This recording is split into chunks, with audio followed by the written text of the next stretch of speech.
According to the traditions and customs of the people of Enugwu and the entire Umuli clan, every year before the new yam will be taken into Enugwu market for sales, the Igwe Enugwu is mandated to perform the Ikpo ceremony or by any senior chief also as delegated by the Igwe.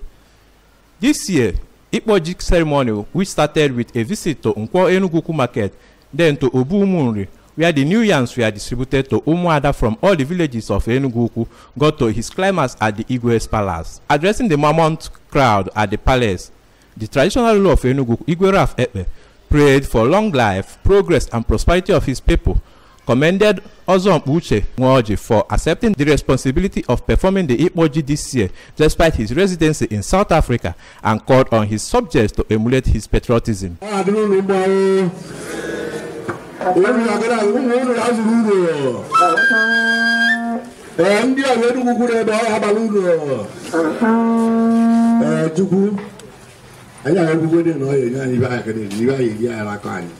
Other notable Enugwu sons at the event included traditional Prime Minister Ozom Udenis Aniekwe,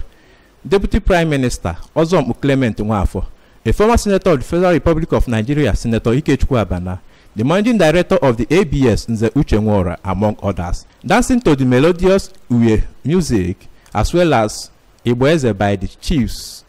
are some of the high points of the ceremony.